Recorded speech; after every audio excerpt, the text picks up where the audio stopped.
Tonight's fairy tale has it all. Sharks, demons, cannibalism, fart jokes, STEM? Fucked up fairy tales with Liz. Ding! Man Make Fly is a tale from the Marshall Islands.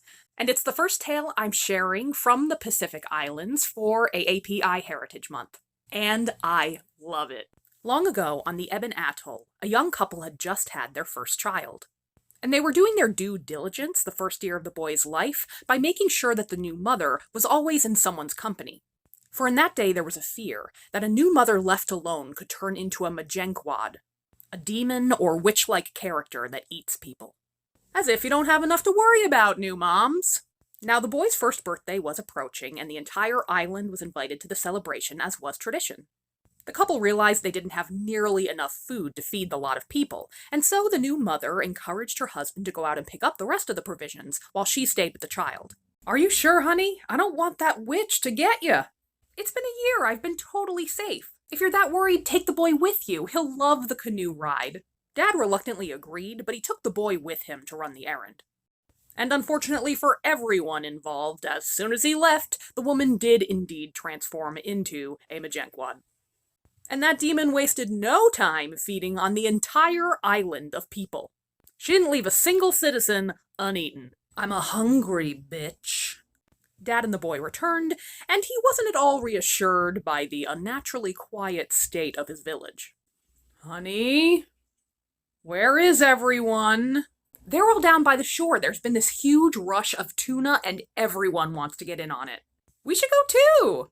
"Why don't you hand me our sweet, fat, delicious-looking baby and get a head start, and we'll follow behind you?" "How about I carry the boy and you lead the way?" See, the mejenkwaad wanted to sneak up on Dad and baby from behind, but Dad wasn't having any of that. The baby had begun to cry, and Dad noticed how his wife didn't comfort the child. He fashioned a toy out of a coconut leaf that whirred and stirred in the breeze.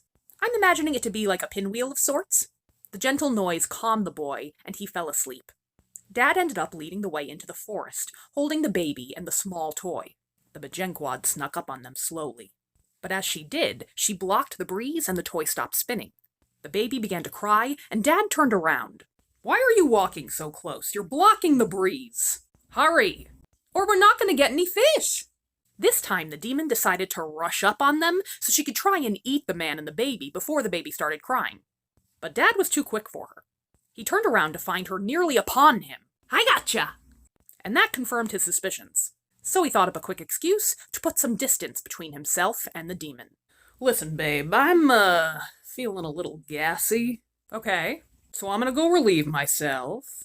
"All right. I sampled a bit too much of those party platters, you know what I'm saying?" "Yeah, I get it." "Those suckers went right through me." "Fine, just be quick about it. Give me the baby." No, you know what? I'm gonna change him while I'm at it, alright? Bye!" The man took the baby and snuck away from the witch into the greenery. Once he was there, he fashioned a new toy, one that gave off a distinctly different noise in the breeze. That of a noisy, long fart. Once his fart machine was up and running, he grabbed the child and ran back home towards his canoe. And in the meantime, the demon sat around for a bit. Jeez, he was not kidding. Eventually, she got tired of waiting. She held her nose, and that's not a Liz joke, that's in the text, and headed into the brush, determined to eat them up no matter what condition they were in. But all she found was the homemade fart machine. Now, Dad had managed to make some good distance between them. Along the way, he also managed to make a bunch more toys. These ones he made out of coconut shells, and they made a noise like a man crying out. He tossed those toys here and there to confuse the witch. And it worked! She ran all around the island following this cry she heard, for as far as she knew, the man and the baby were the only living people left on the island.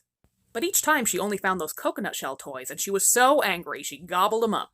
The man made it back to his canoe, where a small crew of sailors that he had sailed out with earlier in the day were waiting too. They began to sail away from the island, with the mejenkwaad hot at their tail. She too had made it back to the village, but all that was left there that she could find were the dried-up bones of all the people she devoured the first time around. She spied the canoe sailing away and knew that the man had escaped on it. At this, the mejenkwaad made her neck and head grow. It grew higher and higher, and wider and wider. until she was a towering, giant, terrible face full of teeth and snapping jaws.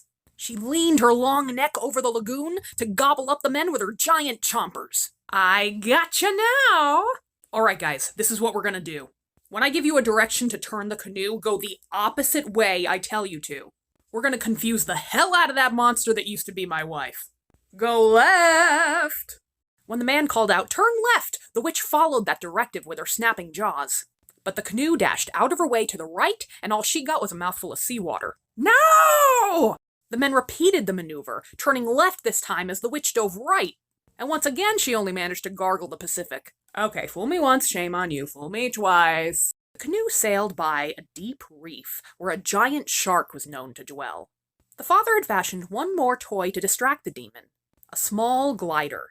He sent it flying in the breeze toward the reef, and it caught the demon's eye. Ah, shiny! She opened her jaws and crashed down onto it, headfirst into the shark's dwelling. Jeez, don't people knock anymore? The shark was so mad, he swallowed the mejenkwaad in one bite. And that was the end of her, and the end of the tale. I love that a shark is a hero in this tale, because the Marshall Islands is home to the largest shark sanctuary in the world. No commercial fishing of sharks is allowed in its waters. It's also a community whose home is being absolutely decimated by climate change. And this is on top of the devastation and after effects that they're still going through from the years the US did nuclear testing on the island during the Cold War. That right there is just a big old pit of nuclear waste that we safely left there for them. The US has not officially apologized for this, and they made some financial reparations, but when more and more came out about the amount of nuclear activity that we did there without the island's knowledge, it is not nearly enough. Turns out the mejenkwaad was America all along. Here's my source for this tale. You can find it on archive.org. Fucked up fairy tales with Liz.